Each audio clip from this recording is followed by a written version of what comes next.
Yeah, hi everyone. Pleasure to have Gayathri on today's episode. Gayathri is the founder of Now Venture Studio. As you can see, it means no other world, which is self-explanatory. Well, a little bit of intro about Gayathri. So Gayathri is associated with the built world. She is part of the real estate fraternity. But at the same time, over the course, she's founded two ventures. One is a not-profit venture called Kreate, and now she started Now Venture Studio. So Gayathri, what prompted you to start? What was the inspiration, or what motivated you to start and think about a progeny, our future generations, and come up with sustainability as a theme? Yeah. And with Kreate, honestly, your story inspires me as well. With Kreate, your focus on rebuilding a community and ensuring regenerative practices, and with Now Venture, you're working with founders to ensure we build focus on hard climate issues, etc. So what prompted you and what motivated you? Firstly, thank you for having me. It's quite exciting to be doing this.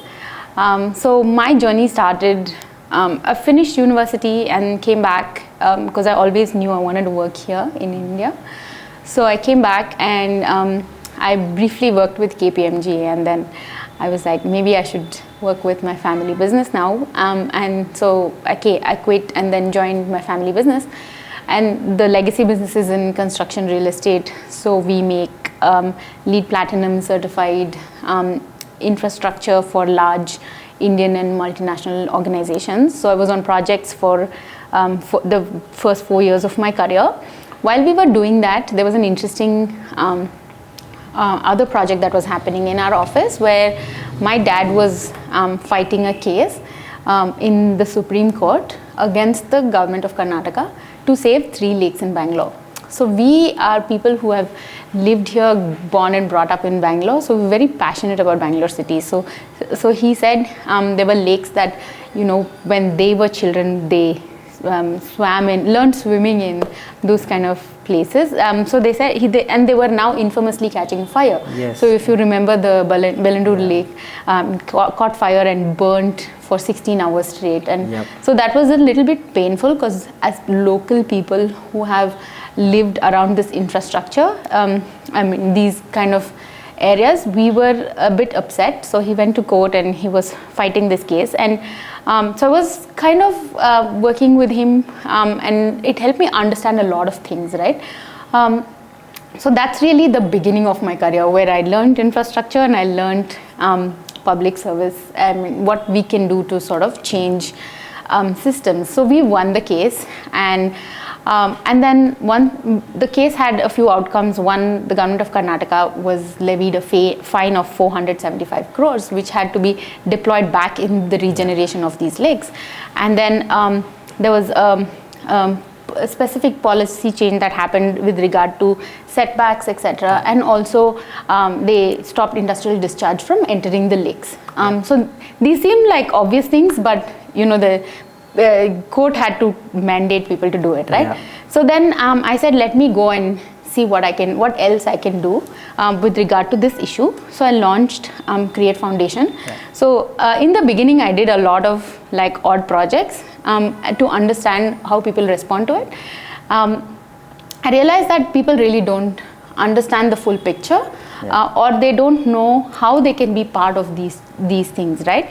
So that's really how this foundation sort of said, let me take a stakeholder approach, let us segment and understand who are the people that are most affected, and how can we work on solving for that vulnerability. Right. So that's really what happened. So then I was on ground, did a bunch of projects with collaborative projects with different organizations. So the Global Shapers Community, which is a part of the World Economic Forum, was one of the organizations. Climate Reality, which is an organization by Vice President Al Gore, that was another collaboration, right? So these sort of projects help me understand the bigger picture and understand the nuances of climate. So I'm also a trained climate reality leader by Vice President Al Gore's Climate Reality Project. So then, so that sort of was again a foundational learning experience. And then I was like, maybe I want to go out and do something on my own. So then I went and we had this discussion in the office about I want to go on my own. They were like, so obviously there was initial friction, but then they were also like, sure, what do you want to do? So they gave me a small corpus and said, yes, please go and explore. Let's see what you come up with. So I did the whole Indian Angel network and, accidentally became an angel investor because I started meeting interesting ideas and interesting founders, and but I did not know how I could be a part of it at that point.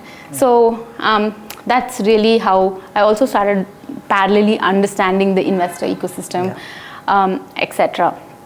And so then while the work in Kreate was sort of getting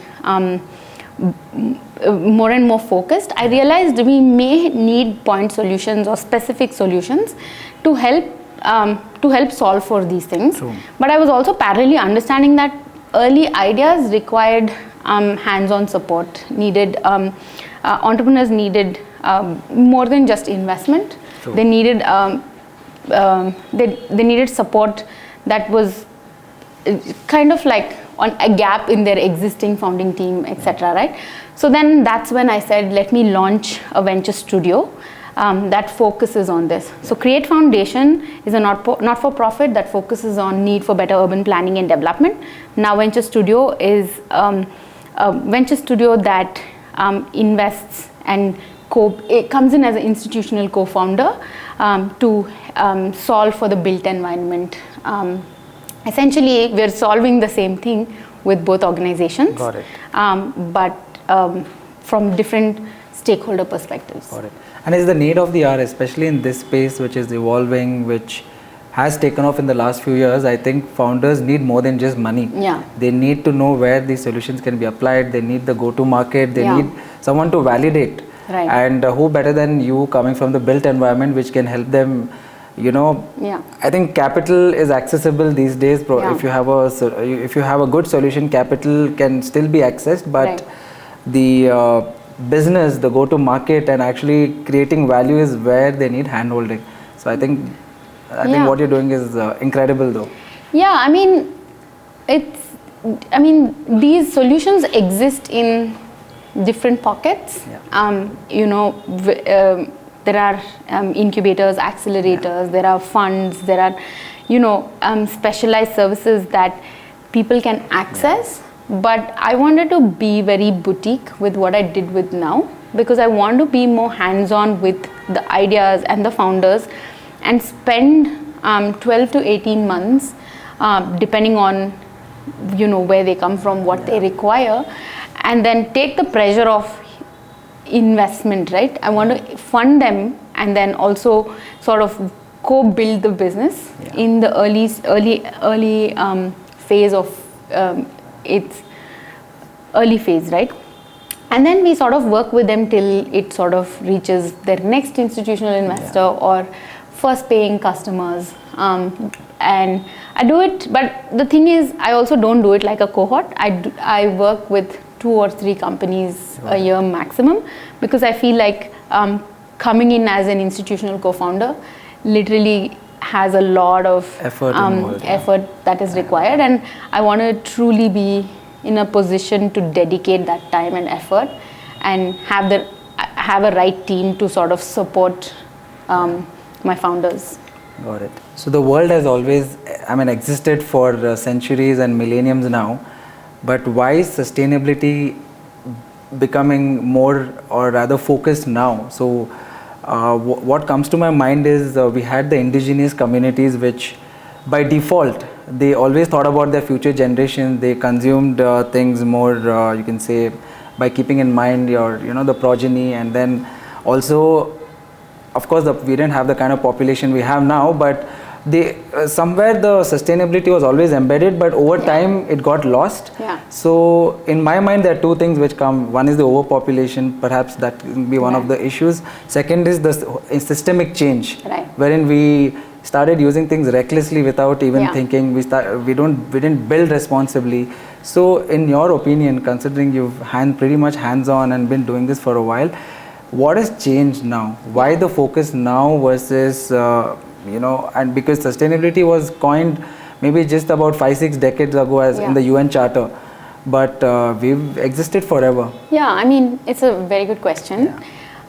This climate, so we should look at the patterns, right? Patterns of how we existed in the past, what we did, right? We were more hyper-local because of constraints that existed. We grew the food locally and we consumed seasonally and we consumed consciously, right? As a local Bangalorean, another thing is during certain festivals, say Ramzan or Christmas or other festivals, there used to be a sense of sharing of food, right? Your local church or your local temple or your local mosque would on their special days would send food to the people around that area, and on that day nobody else cooks, right? Nobody cooks at home because you're like, oh, that's the food that's coming. So that's how I grew up. So but regardless, that's literally how communities sustained, right? And then as we sort of moved towards moved up in the Maslow's hierarchy, we looked at things, more things that we can gather in our lifetime, which makes sense, which is okay if people want to do. So then that sort of pushed the society slightly to evolve from a point of let's build more roads, basically access. Then it helped us travel and we learned about different food, etc. So then everything sort of became blurred, right? Now if you look at it, the UNDP report says by 2030, the like 65% of the world population is going to live in cities of some sort, right? I don't know if it's 2030 or 2050. I think it's 2050, right? So, but even at India perspective, urbanization is happening at a massive scale. From currently about 480 million, we are seeing another 7 to 8 years to 640, 650 million, which is massive. Yeah. Also look at it globally. Of the 8 billion people today, by 2050, 65% of them are going to live in cities of some sort. Now, what does that mean, right? It means that cities are going to expand. Cities are, so when cities expand, what does it mean? They need places for people to live, work, stay, to have recreational activities, etc. So infrastructure is going to, like, if you think we have grown as cities, we haven't yet, right? We are going to grow more, and this is not a India specific problem, it's a global problem, right?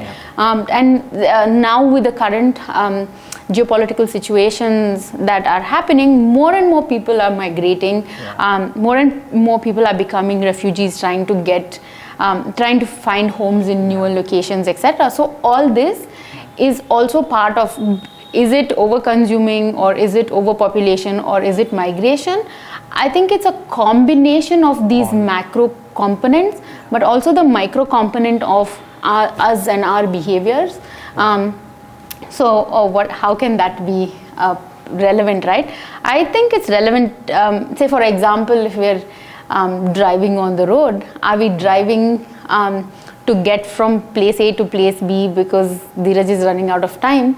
Or are we driving to follow the system that is in place, right? So it's like a bunch of things. So macro picture, but also micro behavioral aspects that need to be considered. So in general, that's what has happened from a infrastructure shift, but also from what is happening with large cities expanding is the capacities that our cities used to hold for simple things like air, water, food, that's all being affected, right? Because we're building more, we're affecting the ecosystems that used to be connected to now being disconnected. So that's why there's more, and then we're building more buildings. So all that is giving rise to urban heat islands and then urban flooding, and literally even our aquifers are able to not hold as much water as it was previously able to. So it's all, climate is an interconnected ecosystem. Climate requires us to not think of the situation from a shareholder perspective. We need to be stakeholders. We need to come together as a collective, and we need to propel the system in a thoughtful way and not a haphazard or in silos. Got it. A very interesting point you touched upon. You mentioned about from shareholders' perspective, which I would like to delve into the next important part of it, and the most, I would say, the most critical part of sustainability, wherein everyone asks today, what's the ROI on sustainability? But when they say ROI, they're referring to the financial ROI, not the climate ROI. Yeah. So, which begs the question, and it also ties to the fact that sustainability was largely confined to boardrooms earlier. Now we are seeing them tending towards becoming mainstream. Right. Why? Because the world has realized that it's not the word of the day anymore. It's a pressing issue which must be resolved. Right. Second, there are specific government mandates. Yeah. Talking from built word perspective, we have very aggressive goals in the US and the European Union to make sure the buildings are decarbonized by 2030 for the new ones and 2050 for the existing buildings. So this is something very serious. It's not just we're having a conference and talking about sustainability because it sounds good, or you need to be you need to sort of just do it to make sure you look good, but it's a pressing issue and it is being addressed. Right. So the question is, are shareholders and investors realizing that there's definitely a financial ROI for sustainability and not just something which you should be doing? And second is, at the same time, with ROI, we are also seeing an impact. For example, today buildings account for around 40% of global greenhouse gases, which is massive. And so far, we've barely been able to address a part of it. Right. So if you can bring down your AC usage, it reduces cost, it reduces the emission which goes out, because in a building out of 40%, just to give some statistics, out of 40, 27% comes from operational carbon, 13% from the embedded carbon, the materials which go into the building. Of course. So if you can reduce your AC usage, your HVAC, which is the largest component within the operational carbon, and use better materials to build them. So people have started to realize that it is possible to reduce your cost, as well as it's possible to create an impact. Right. So how do you see, as an investor, you've been an investor, now you're building businesses yourself, or rather you're assisting in the building of this, creation of these businesses. So how do you see this shift, and how is it impacting you? Yeah, I think it's very interesting, right? So first, I would like to talk from a point of understanding what is finite and what is infinite, right? So there is a very interesting model by Ellen MacArthur. So she says there are finite resources that can be that are limited, and we need to look at alternatives for it. And then there are infinite resources like sun, air, etc. that are always there. So we can use that to create products that still function, right?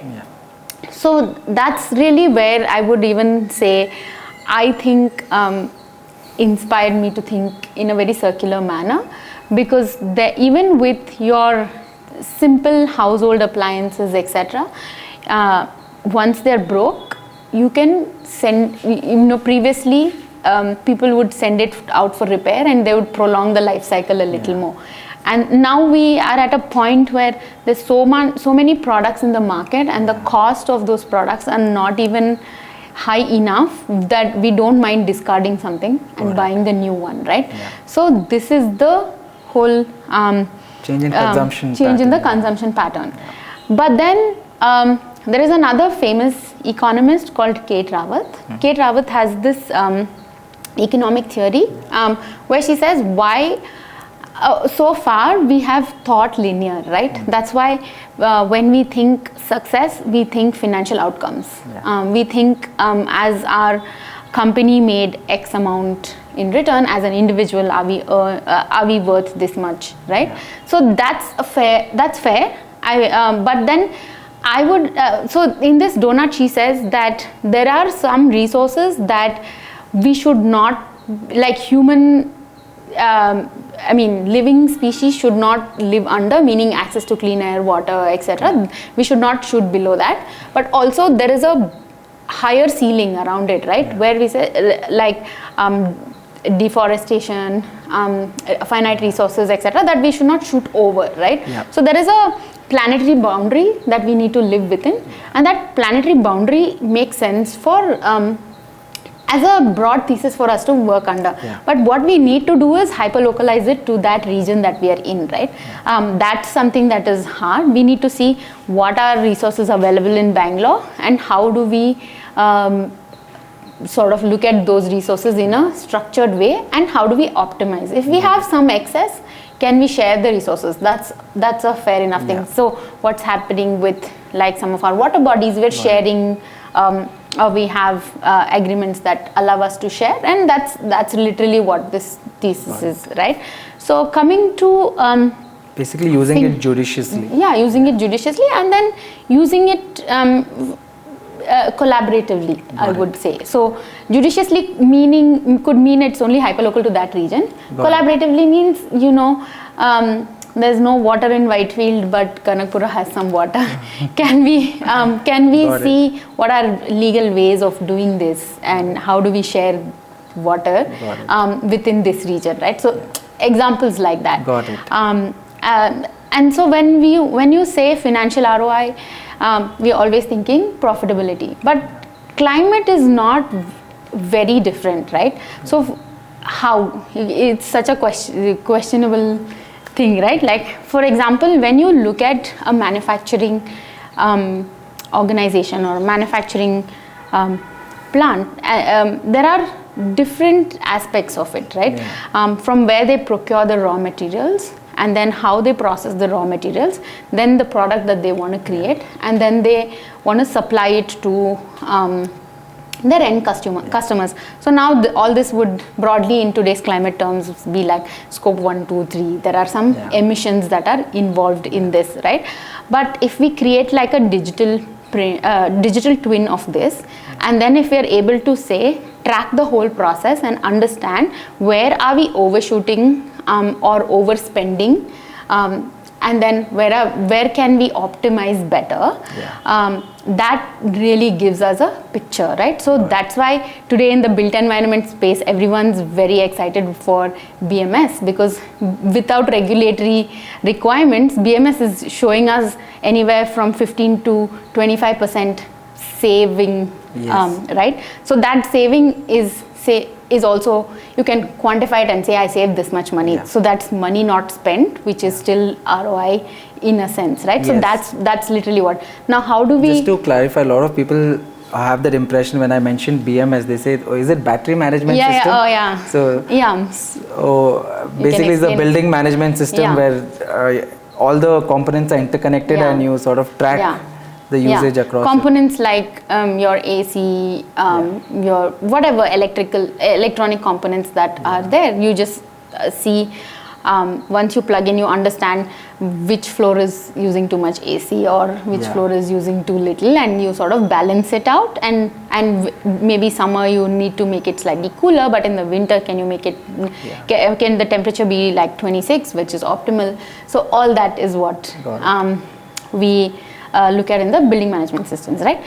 So anyway, coming back to understanding this cycle is where your climate ROI is. It's literally opportunities of today and the next couple decades where you're not really reinventing the wheel. You're looking at existing infrastructure, you're looking at existing resources, and you're trying to optimize it. And optimization is also a business opportunity that's so big. Imagine if 65% of the world population is going to live in cities of some sort, but cities already have existing infrastructure. It costs more and has a bigger impact if we break everything down and rebuild it, versus can we optimize that system? Can we optimize the existing manufacturing plants to do more, be more in their current state? And can we green transition the workers to, upskill and transition the workers to sort of move from the industry as is right now to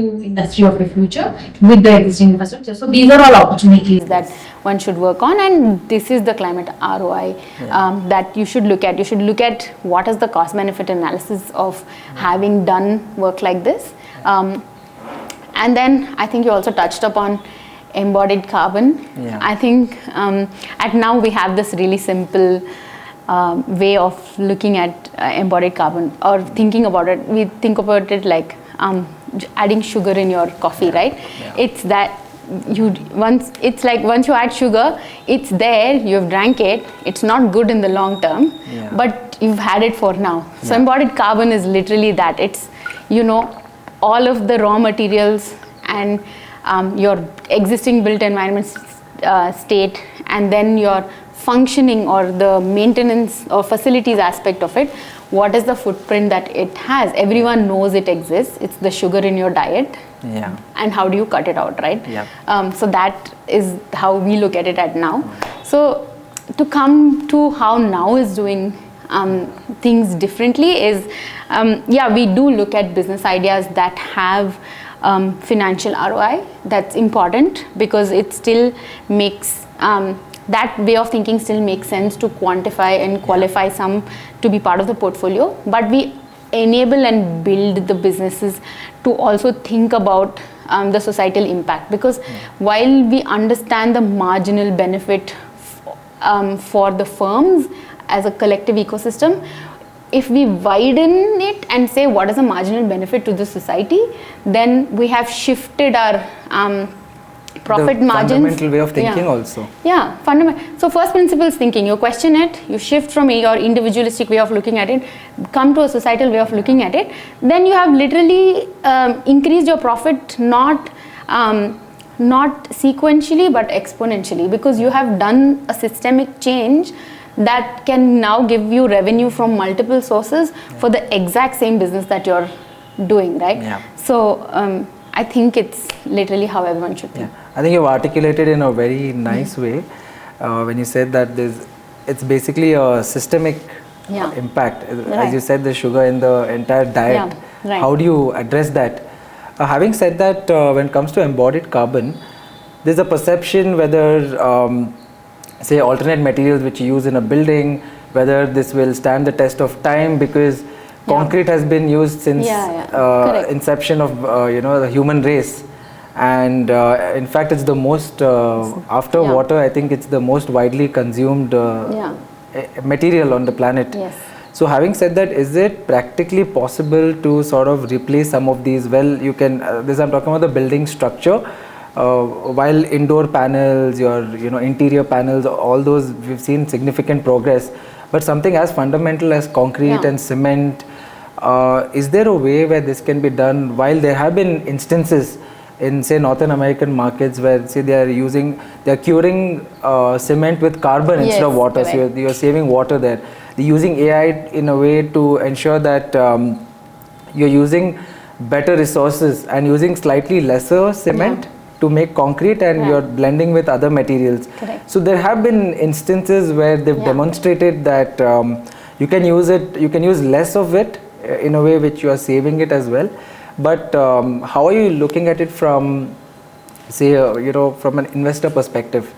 And because it's definitely bound to have a longer gestation, because you're changing something as fundamental as this, and also you come from the real estate fraternity as well. So how are you looking at it from that perspective? Because a lot of builders tend to think that, okay, can I if I use this, will it stand the test of time? And if whether, how do you validate it to ensure that there are no issues in the future, etc. These are very genuine questions. So how are you looking at it, and where do you see this? Again, from the point of sugar in the diet, right? So you need to understand your whole day's diet, and then you understand where you're overeating some snack that has too much sugar snuck in but tastes absolutely like normal, right? So literally that. So we need to sort of understand our space or our environment by understanding where this carbon footprint is too much, right? So there are tools now called, they've existed for decades. They're very expensive, but I think it can still be done from an industry perspective. So like life cycle analysis, where we understand the different components and what it means.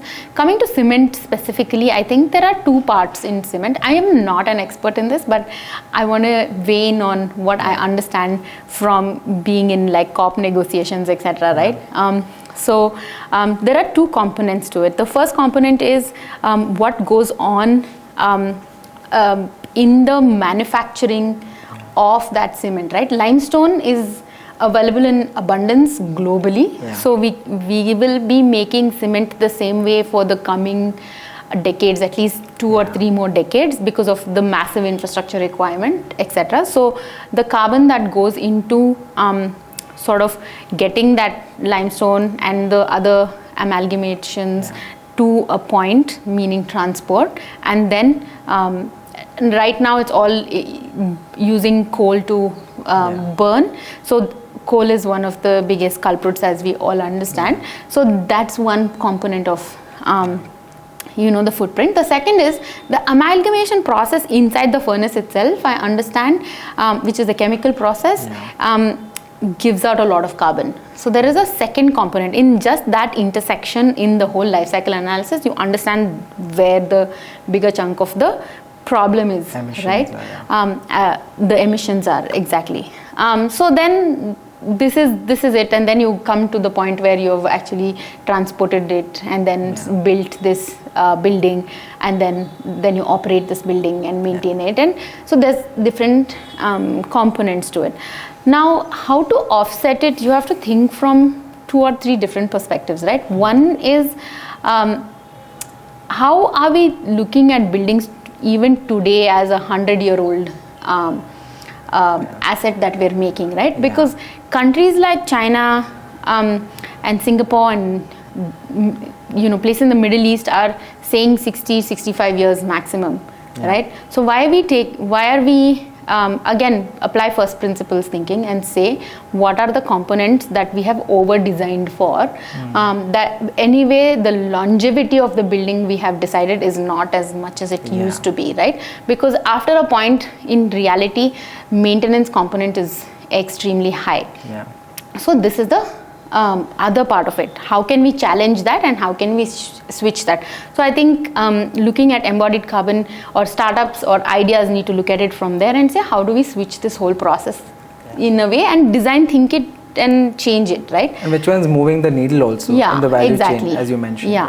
And the second the other idea is to look at the second bit, right? What are we replacing, right? Even startups that are saying new eco concrete, etc., they're changing a few components only, right? They're not really shifting or switching everything up at the moment. They're switching up a few bare parts of it. Correct. Whatever the raw materials that we are putting in, they're switching it up. So what could they be? So they're probably taking some carbon and putting it in it, or they're taking some waste, agri waste, and putting it in. So those the are husk. The husk.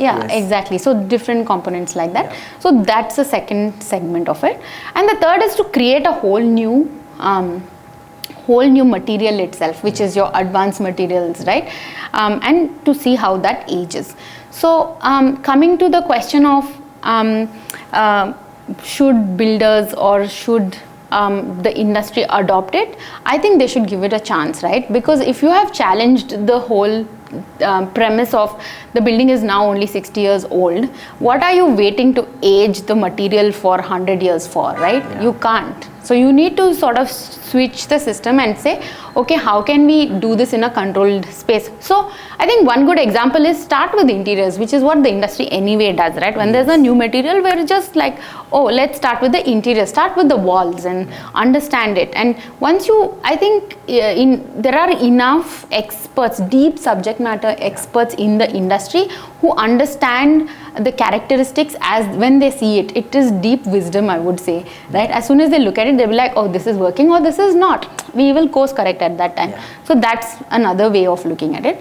And I think for adoption, the other biggest thing that's happened is like this whole understanding of ESG. Like I said, companies are now very proactively wanting to do ESG. Forget the BRSR or the global compliances or the COP29 mandates and the net zero by 2030, etc.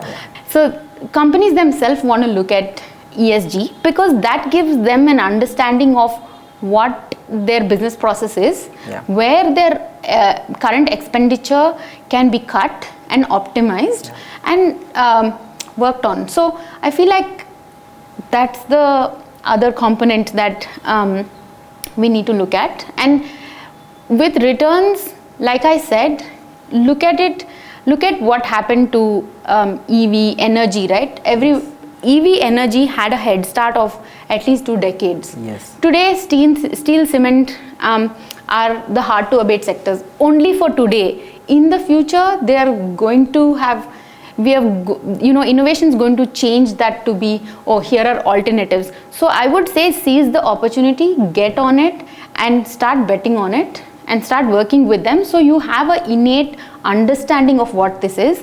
And then by the time it is a norm, you know what you want, where you want to use it and where you don't want to use it. It's literally like AI, right? Start using AI because it's going to be everywhere in our future. Start using the tools so you're acquainted to it to sort of be an adopter in the future.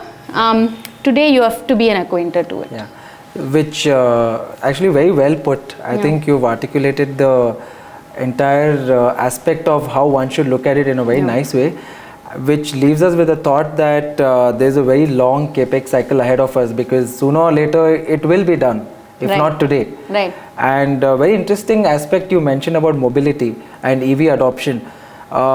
Just the fact that EV contributes to about, or rather the transportation sector contributes to about 15% of global emissions. But the kind of funding it's received so far and the kind of traction it's received, it's far ahead of any other sectors which are actually elephants in the room. Which they've barely moved. The investments have barely moved in that. So what does it mean, Dheeraj? It means that in the next 8 to 10 years, a lot of our fleet is going to be EV, right? So where is the opportunity? In your batteries, in your charging stations. So this is sustainability. Buildings. So also like be mindful of using rare earth materials or minerals, right? Let's not go there. If we are innovating, let's innovate properly, right? And say how do we stop deriving from the earth and start optimizing the minerals and resources that we already have, that we've already dug out. Can we reuse it into the system, right? So that's an opportunity. Creating the infrastructure is an opportunity. Distributing the infrastructure is an opportunity. I don't understand what people mean when they say what is climate and sustainability is return on investment. It's literally here, guys. In the next 8-10 years, you are going to be, it's like the AI of industries, right? It's going to be in every industry. It's going to be everyone's solution, and it's going to be everyone's adoption requirement, right? So you may as well step in it and start seeing what you as an individual can do, what your business can do, what your industry can do, what then the government will start stepping in, right? So so look at it only in 3 broad buckets. One is the product that you're looking at technically correct. Can your organization apply it and scale it? Then we will see if you need political support, meaning that, collectively the policy will change. You think they just came out and said, oh, steel and cement or heavy metals is a great space. Let me create an industry first and then we will see if businesses work. No, it works back and forth, right? So I urge entrepreneurs to do what they're doing. I urge them to do it with conviction, and I urge them to shift your narrative from being an impact-focused organization. Say I'm for profit, but I'm also solving for it. So I want to solve for last mile connectivity, but I'm also decarbonizing along the way, right? This is the way you need to look at the system. True. And during the course of a conversation, we touched upon some of the very interesting applications of it. You mentioned BMS. Yeah. You mentioned about alternate materials. You also touched upon industries wherein carbon capture, carbon utilization, and also we spoke about the way of measuring the carbon, which is your carbon accounting and analytics. Right. And of course the alternate materials and advanced materials as well. So which of these, or if you had to pick top 2 or 3, which one would be your pick, and which of them excite you rather? When I was setting up Now, I spent almost 7 months deliberating what I want to do, because as a trained climate reality leader, I understand that sustainability and carbon is a very, very big umbrella, right? I can't run after everything. I want to develop a deep sense of expertise in a few segments. So I narrowed down my segments to say I want to focus on the built environment. I want to focus on energy efficiency. I want to focus on decarbonizing. So that could be industrial or transportation, supply chains. I want to look at climate finance, and I want to look at circularity. So these are some broad buckets. These, they themselves sound very broad. Yeah. Imagine the other bits. So what is left? You can say like there's waste, there's water, there's a lot of other components, clean tech, right? Clean maybe, tech, yeah. So I look at the opportunities for me are deep tech, deep science backed innovations that are challenging either the first principles thinking or advanced materials that are replacing something that already is an existing polluter, right? But the ecosystem or the market for it exists. Yeah. So this is what we do at Now. We work on understanding the different components, and we want to work with entrepreneurs in a very hands-on manner, because the other thing that we do is also have corporate collaborations, and we work together as a collective ecosystem to sort of say, once you have adopted this product, we want to make sure it is also a seamless transition for you, and you have and we want to do it in a way that we quantify the impact of the work that we do, right? So at Now, we not only look at financial ROI, we'll also look climate at ROI. what is the impact that you have made. But we are, to bum everyone out, we are not an impact fund. We are just a regular fund that has impact as a very core part of our thesis. Got it. And which is the white space as well, the sectors you mentioned, the subsectors rather. Yeah.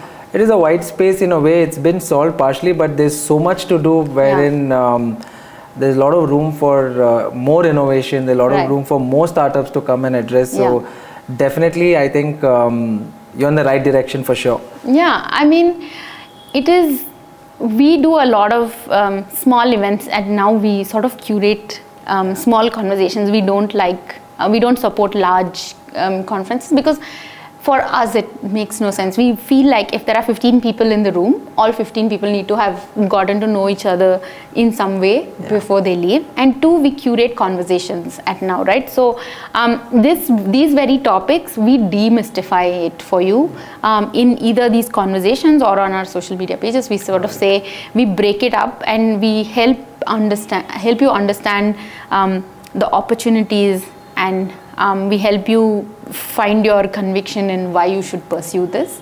So that's our humble attempt at it. No, very inspiring. Honestly, as I mentioned in the start of our conversation, I think what you're doing has inspired me really well, because there are very few people who actually think about, because everyone's chasing the ROI, everyone's chasing what's gonna give back to the shareholders. But at the same time, rather in a quick way, although climate definitely has an ROI, in a lot of instances such as energy efficiency, you see instant ROI, you see but in other segments as well, I think it has its own timeline, which is not too far though, considering we are in an urgent situation where these things need to be addressed. It's not just, it's something far down the lane. We're in a space where these need to be addressed. So one thing is clear for sure. Climate and addressing climate issues definitely needs to be relooked in a way. And I think the industry and the broader stakeholder ecosystem has started doing that already, which I mentioned that the ESG AUM, which really startled me, is that it has the $30 trillion in size, which is where the world is looking at. So definitely we are in the right direction, and definitely there is the financial ROI as well. I'm stressing on this fact because this is the first question where everyone asks when you talk about climate, what's the ROI? So definitely we see a return on this. And there are a lot of solutions which have sprung up and which will continue to grow. Built environment being one of the elephants in the room, which is yet to be fully addressed rather. And the third part is that there's a concerted effort from the entire ecosystem, and it's not just limited to the boardrooms and conferences. We are seeing real action on ground and people who are willing to address it as well. I mean, I'd like to say that, you know, you can't lose weight quickly. It's a discipline and it's a very sustained process. So climate space is a little bit like that, where which is why now comes so early on. We come in literally at idea stage, and then we are with the founders and the company for a period of time. We are patient about it because we know that that initial journey is where they define their moat, and that's what's going to help them find scale, right? But I also want to tell you that you know, the systems are coming together. Like I was mentioning when I was at COP, one of the really startling things that happened in the negotiation rooms, according to me, is I felt two things. I felt that negotiations were happening too fast and too slow at the same time. As too fast because they were sitting in the room, countries were sitting in the room with their representation and talking about the words that we use, technology, adaptation and mitigation, but everything from a policy perspective. So then it was startling to see that policies are being shaped for the next decade, but too slow because, you know, sometimes countries were not agreeing with each other, as all geopolitical situations, and they were really challenging points of view. So the demand at this COP was that the developed nations give 1.2 trillion or invest 1.2 trillion into economies to help adapt and mitigate the challenges that have already happened, like you know, summers are getting harsher, winters are getting colder, and lakes are disappearing, sea levels are rising. So what does it mean? These are all, if you look at it like business opportunities, right? How can you make resilient infrastructure that allows for homes to float rather than sink in times of you know, in times of large floods, etc., right?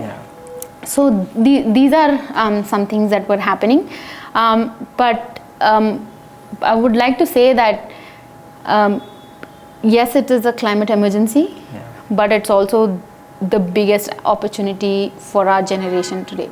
And tech is playing a very big role in this. Tech, you cannot discount tech.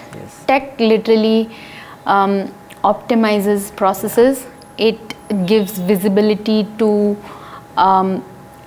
what is happening in the system right now. And traditional tech has to be changed to go from just basic like employee attendance to, hey, let's see what are the outputs that we are able to create. So if you are already doing the right things and having the right inputs feeding into your system, by integrating tech, you optimize the outcome that comes at the end of it, right? So if you are expecting 2x return in a traditional way on something, you integrate tech, and that exponentially increases the output that you can look at. So it's no longer perspectives, it's very much a reality. So we better get on the bandwagon and you start using it. Yeah. Well, that was quite an insightful conversation. And thank you for your time today. I think I had a lot to take away from this. I think I need to, it sort of refreshed my thought process as well. And of course, it changed the way I look at it as well. Because of course, given your background and your work, what you've been doing, and also the insights from COP, what you've given, honestly, it changes the perspective and the way we look at things. Right. So very happy with today's discussion, and thank you for your time. Thank you, Dheeraj, for having me, and I'm glad I was able to share some of my learnings. I hope to continue to learn, but also I hope people are able to see that this is an industry that's worth pursuing. Yes, for everyone. Yeah. No matter which sector, They no matter literally have no choice. which industry. Yes, it's literally part of every industry. Yeah. Yes. Yep. Thank you. Thank you. Yeah.